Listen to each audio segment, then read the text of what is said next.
As I watched the news, I was beside myself with worry. They were reporting that the plane my husband was on for his business trip had crashed. No matter how many times I tried calling, I couldn't get through to him. "Please pick up," I whispered desperately. Then, as usual, I received an email from my husband saying, "Just landed." Oh, thank goodness. But my relief was short-lived when the news anchor stated, "There are no survivors." Huh? How can that be? Wasn't the plane safe after all?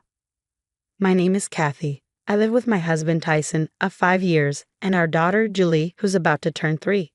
I quit my job when I got pregnant and am now a stay-at-home mom. Julie has gotten past her terrible twos and has recently started to be a big help around the house. Those terrible twos were tough, but now I'm enjoying parenting without the stress as my relationship with my daughter grows stronger. Life with Tyson, however, has become somewhat dull lately. He's barely home except to sleep, maybe because he's so busy with work. Sometimes he comes home smelling like women's perfume, which makes me wonder if he's been to a club or something. With all the sudden calls to work and weekend shifts, he hardly has any time to spend with Julie and me. "Does Daddy not like me anymore?" She would murmur, and I would hug her tight and stroke her head gently. "Of course not, sweetheart. Daddy's just really busy with work. He's working hard so that we can have this life together. Your birthday is on a Sunday this time, and he's promised to celebrate with us, so let's look forward to playing a lot with him then." Seeing her look so sad, I had pleaded with him to at least be there for her birthday. "I'll definitely take the day off," he had promised, and I was looking forward to celebrating together as a family. Her birthday is next month. We're planning to celebrate with my in-laws, who live just a 15-minute drive away and are quite close to Julie. Tyson has a sister, Hannah, who has 2 kids and lives in the same city. The grandparents love both their grandchildren equally, which is something I'm really grateful for, as I've heard that some favor their daughter's children over their daughter-in-laws. Some even urge the daughter-in-law to have a boy instead of a girl so that he can carry on the family name. One day, Tyson tells me I have to go on a business trip overseas for 2 weeks starting on the 8th of next month. I asked him to repeat himself. Wait, an international business trip. Yeah, from the 8th of next month for 2 weeks. I'm flying to France. It's going to take over half a day by plane, he replied, seemingly annoyed. I couldn't hold back and confronted him. You do remember that Julie's birthday is on the 10th next month, right? You promised we'd celebrate together. I already told her about it just today. She was feeling so sad, wondering if you didn't like her anymore. How can you break your promise to be here for our daughter's birthday? It was unbearable to think of her feelings. I was seeing red. I can't help it. It's work. I wish I could celebrate with her too, he said, and I was taken aback. Looking at him, I could see the pain on his face. Yeah, you're right. I'm sorry. I just got a little carried away because I feel so sorry for her. After I apologized, he patted my shoulder and said, "Oh, I'll prepare a gift, so ask her what she wants. My parents will be there, so she won't be lonely, and next year, I promise we'll celebrate together for sure." Okay, you promise? I pressed him, deciding to let it go this time. I knew I had to make sure Julie didn't feel too lonely without her dad, so I planned to go all out with the decorations and cooking. I talked to my in-laws about his business trip and asked if they could stay over at our place on her birthday. It's unfortunate that he has to be away for Julie's birthday, but leave it to us. We'll make sure she has a great time. I already told Scott, and he started getting ready for the sleepover. My mother-in-law Mary said, lifting my spirits, if only Julie could be a little happier with this news. The next day, I told Julie about Tyson's business trip abroad. She looked sad, and her eyes welled up with tears.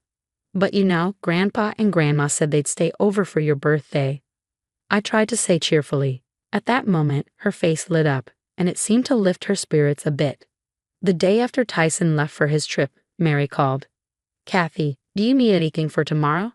I've got the present ready and the cake ordered. Is there anything else you want? It must be hard preparing all by yourself with Tyson away. Just tell me if you need anything, okay? We'll come over early tomorrow." I was so grateful for her thoughtfulness and immediately thanked her. "Thank you, Mary. I just got back from shopping with Julie to pick out what she wanted. I've got the decorations ready too, so we're all set.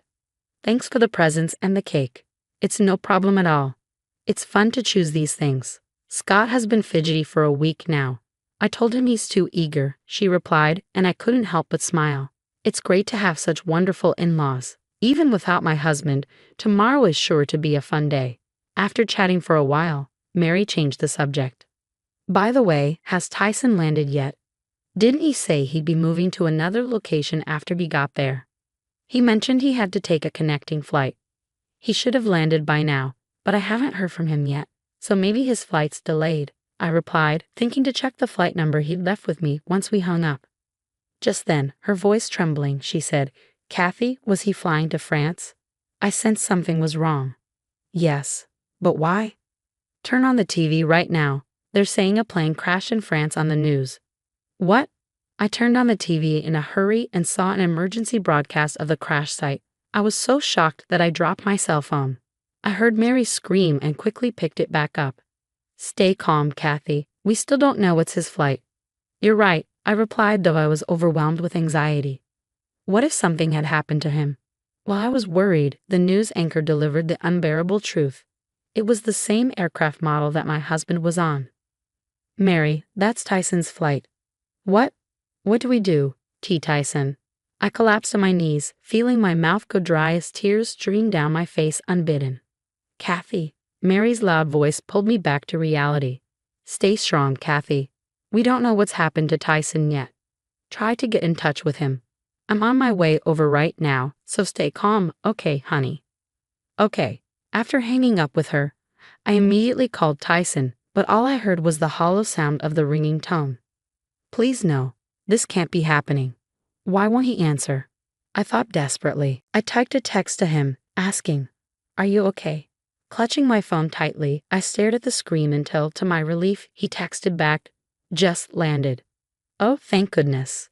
Tears of relief overflowed as I started to reply to his message. It was then that I heard these words from the TV I had left on.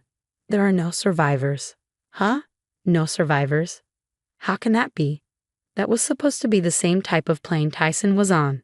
I couldn't stand it anymore, so I stopped texting and made a phone call instead. But I couldn't get through it all. Why isn't he answering the phone? When I switched to text messages, I finally got a text back from him. Oh, I just got to the airport and there's a lot to do, like picking up luggage. Seriously, he's not even thinking about how worried I am. I was getting increasingly agitated, a mix of anxiety and anger building up. The news said your plane crashed. I was so worried. Just pick up the phone for a second. Let's do a video call so I can see your face. I'm safe. The crash wasn't my flight. I'll call later. I have to get moving now. He sent such a carefree text. After that, no matter how many texts I sent, he didn't reply. How can he not see how worried I am? Well, at least I was able to confirm he's safe, but my mood completely soured when Mary called. I just called Tyson's company before heading over.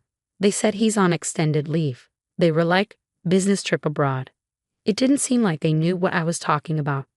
Her words made me realize everything. So that's it. The long business trip to France was a lie from the start.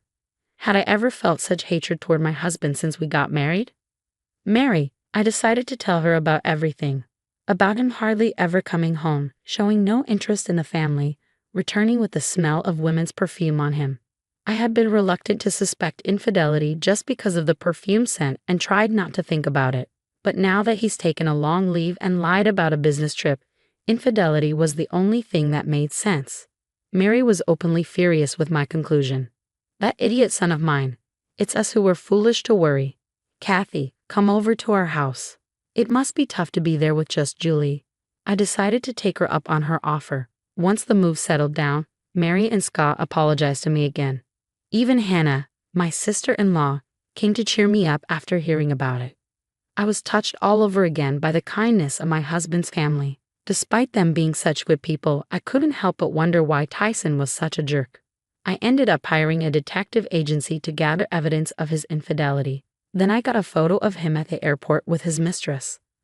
Unforgivable. So he really was cheating. 2 weeks later, Tyson finally called. Hello, Kathy. Where are you? I just got back from my trip, but my key won't work. Can you come and unlock the door? He must think I'm oblivious.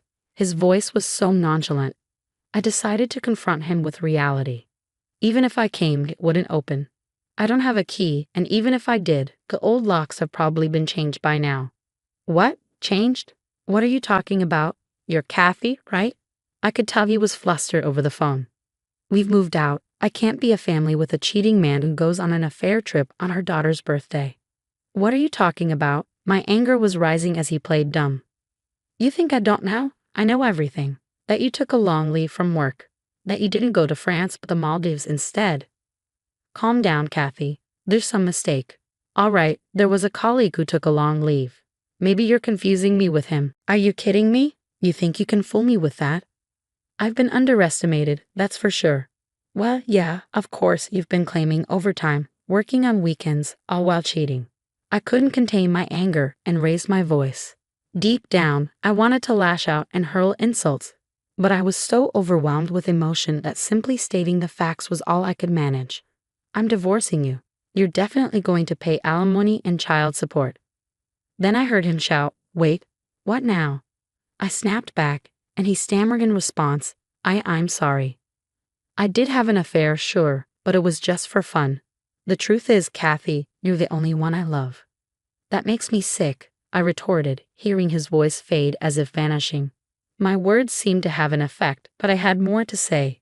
Nice acting job. But how can I take seriously the words of a man who ditches his daughter's birthday for a cheating getaway? Did you think saying it was just for fun makes it excusable? Cut the crap. I'll never forgive you or your mistress. His tone shifted sharply to irritation as he retorted, I'm here apologizing and you're giving me attitude. Who do you think provides the lifestyle you're living? If we divorce, you're the one who's going to suffer. Stop making a fuss about an affair, and enough with the birthday nagging. Is it really that important? Then my sister-in-law, Hannah, snatched the phone from me. Who would want to stay with someone who can't even cherish his own daughter's birthday? Hannah, why are you with Kathy? He seemed surprised by her sudden involvement, but that wasn't the end. There were more surprises to come. I'm here too, Mom. I'm here as well, Dad. At this point, I revealed our ruse to Tyson. We figured he'd call once he realized he couldn't get in the house, so we were all waiting. Julie was with Hannah's husband. Then Scott shouted, "You're no son of mine. Don't ever think of stepping foot in this house again." Mary and Hannah began their onslaught one after the other. Your stuff is stored in the shed. Get it if you need to. If it's not gone by tomorrow, I'm throwing it all out. Tyson, how could you do this to Kathy? Disgusting. The worst. Don't ever come near us again. No, just wait. I'm sorry. I don't know what came over me. I apologize, so please don't say such things. His family's words clearly wounded him. He sounded like he was about to cry, desperately pleading, but nobody was willing to forgive him. I yelled at him. Don't you understand how unforgivable it is to be cheated on just because you had a whim? You've been cheating for a long time. Don't you dare lie to me at this point. Enough with your cheating, jerk. If you don't agree to divorce, I'll take you to court. He panicked at the mention of court and quickly agreed to the divorce. The next day, Tyson showed up at his parents' doorstep to apologize, but all he got were cold stares. Unable to stand it, he took only the bare essentials packed in the shed and left. Afterward, I demanded a lump sum and damages from him and his mistress. Once the mistress realized she'd been caught and faced with a demand for damages, she dumped Tyson.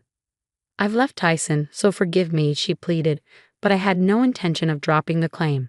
She ended up taking a job in the night industry because of her debts. My husband, unable to bear the shame at work, chose to resign.